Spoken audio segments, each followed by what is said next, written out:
दिल्ली में जहांगीरपुरी में दिल्ली नगर निगम के अवैध निर्माण पर कार्रवाई को लेकर सुप्रीम कोर्ट में सुनवाई हुई। ऑपरेशन बुलडोजर के खिलाफ लगाई गई याचिका की पैरवी कर रहे सीनियर वकील दुष्यंत दवे ने कोर्ट से कहा कि दिल्ली में 731 अवैध कॉलोनियां हैं और समुदाय विशेष को निशाना बनाने के लिए केवल एक को ही चुना गया। दवे ने कहा कि पुलिस का इस्तेमाल किया जा रहा है, बगैर नोटिस दिए कार्रवाई की गई है। अदालत ने इस मामले पर 2 हफ्ते बाद सुनवाई का फैसला किया और साथ ही उन्होंने कहा कि जहांगीरपुरी में यथास्थिति का आदेश जारी रहेगा, यानी अब वहां कोई कार्रवाई नहीं की जाएगी। कोर्ट ने इस मामले में सभी पक्षों से जवाब मांगा है। कोर्ट ने कहा कि सभी लोग एक दूसरे की दलीलों पर जवाब दें। हम सभी याचिकाओं पर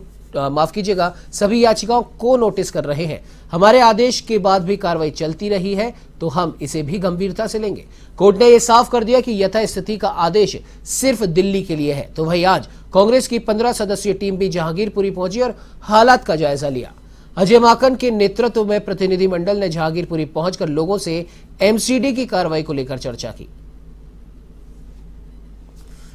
तो इस खबर पर ज्यादा जानकारी के लिए हमारे साथ एवं संवाददाता ज्योति सिंह फोन लाइन पे जुड़ चुकी हैं। जी ज्योति, जानना चाहेंगे, सुप्रीम कोर्ट ने कल ही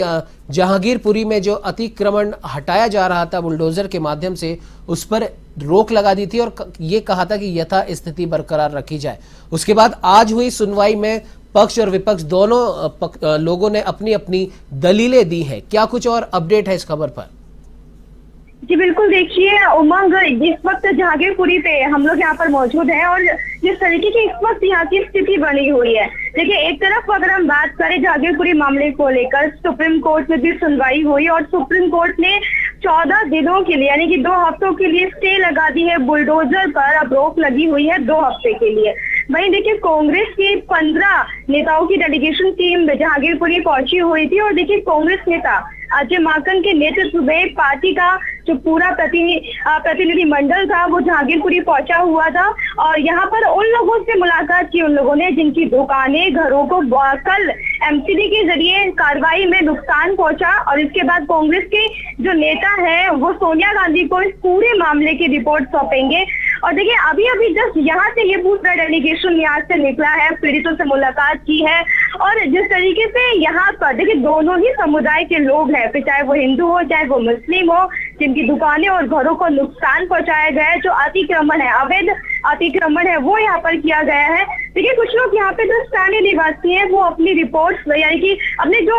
पेपर्स है वो भी यहाँ पर दिखा रहे हैं कि उनके पेपर्स एकदम बिल्कुल कंप्लीट थे, लेकिन उसके बावजूद भी बुलडोजर यहाँ पर चलाया गया है, जो उसके खिलाफ यहाँ के स्थानीय निवासी यहाँ पर इसका विरोध करते हुए दिखाई दे रहे हैं। और देखिए अजय माकन भी यहाँ पर पहुंचे हुए थे और सुप्रीम कोर्ट ने पूरी यथास्थिति बनाए रखने का जो आदेश दिया हुआ है उसको लेकर भी कांग्रेस के नेताओं का कहना है कि उसको स्वागत करते हैं। लेकिन भाजपा जिस तरीके से एक तरफा कार्रवाई कर रही है, अब तक वो दिल्ली से बाहर के प्रदेशों में कर रही थी, लेकिन अब दिल्ली के अंदर कर रही है, ये कहीं ना कहीं भाजपा अपनी मनमानी कर रही है और ऐसा बिल्कुल भी नहीं करने देंगे उमंग। बिल्कुल ज्योति, लेकिन जिस प्रकार से हमने कल भी पूरा दिन भर हमने देखा कि जो आज जो लोग वहां पर पेपर लेकर पहुंचे हैं या कांग्रेस के प्रतिनिधि मंडल को जो पेपर दिखा रहे हैं, उन लोगों ने कल भी, उनमें से कुछ एक आध लोगों ने कल भी पेपर दिखाए थे, लेकिन वो पेपर अधूरे थे और इसी वजह से ये कार्रवाई की गई है। क्योंकि एमसीडी के जो भी अधिकारी वहां पर मौजूद थे उन्होंने कहा कि जो भी पेपर आ रहे हैं हम उन्हें चेक करने के बाद ही हम ये कार्रवाई कर रहे हैं और उनकी तरफ से कल मौका वारदात पे भी दलील दी गई और उनके पक्ष के वकीलों ने भी सुप्रीम कोर्ट में कल भी कहा, आज भी कहा कि इन सभी लोगों को पहले भी नोटिस दिए गए थे और ऐसा नहीं है कि हमने एकदम से आके ये कार्रवाई की है। अब बिल्कुल देखिए उमंग, जो कल यहाँ पर जो दुकानें और घरों पर नुकसान पहुंचाया गया है, जो स्थानीय निवासी है उन लोगों ने पेपर्स दिखाए और जो दलील दी गई है वो दलील ये दी गई थी कि पूरे पेपर्स ना होने की वजह से ये सब कुछ हुआ। लेकिन देखिए वही एक पहलू ये भी है कि सुप्रीम कोर्ट के ऑर्डर्स के बावजूद भी 2 घंटे तक यहाँ पर ऑपरेशन बुलडोजर जो है वो चलाया गया और उसके 2 घंटे के अंदर करीब 12 से ज्यादा दुकानें तोड़ दी गई है। हालांकि देखिए मौजूदा स्थिति हम जो देख पा रहे हैं, ये दुकानें पूरी तरह से नष्ट नहीं की गई हैं, बल्कि जो अवैध जो यहाँ पर अतिक्रमण किया गया था वो गिराए गए हैं। तो देखिए ये कहीं ना कहीं अपने आप में एक सवाल ये भी उठता है कि सुप्रीम कोर्ट ने ऑर्डर दे दिया, लेकिन उसके बावजूद भी 2 घंटे तक जहांगीरपुरी में बुलडोजर चलाया जाता है। ये कहीं ना कहीं सवाल खड़ा होता है कि क्या ऐसे में सुप्रीम कोर्ट की भी बातों का, ऑर्डर्स का उल्लंघन किया जा रहा था यहाँ पर उमंग।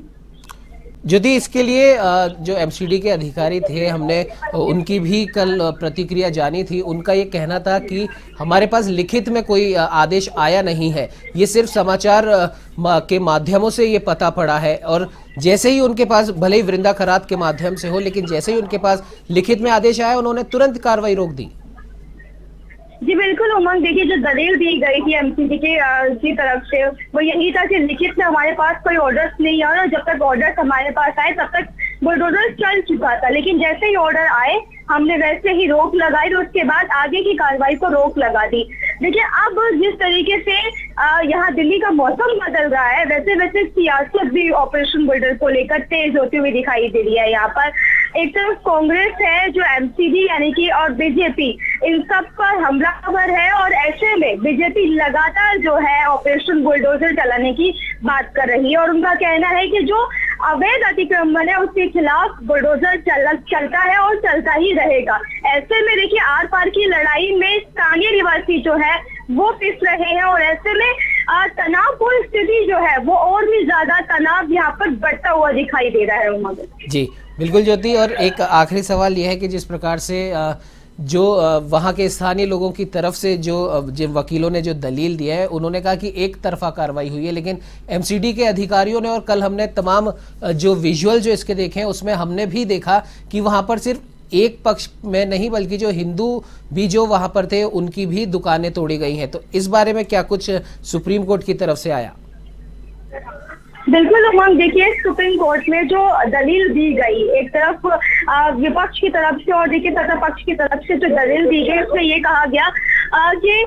जो कार्रवाई की गई है वो दोनों समुदाय के लोगों पर की गई। और देखिए ये बात सच भी है, क्योंकि इस वक्त जहाँ पर जहांगीरपुरी पर मैं मौजूद हूँ, यहाँ पर हमने ये देखा है कि यहाँ पर न सिर्फ मुस्लिम समुदाय की दुकानें और घरों को नुकसान पहुंचाया गया है, बल्कि यहाँ पर हिंदुओं के भी जो घर है उनको भी नुकसान पहुंचाया है। क्योंकि यहाँ पर देखिए गुप्ता जी है जिनकी दुकान के पेपर्स वो दिखाते हुए दिखाई दे रहे हैं, और वो हिंदू समुदाय से आते हैं। तो देखिए ये कहना तो बहुत ही गलत होगा कि एक ही समुदाय के लोगों पर कार्रवाई की जा रही है उमंग। जी बिल्कुल, हमारे साथ जुड़ने के लिए, तमाम जानकारी साझा करने के लिए आपका बहुत बहुत धन्यवाद।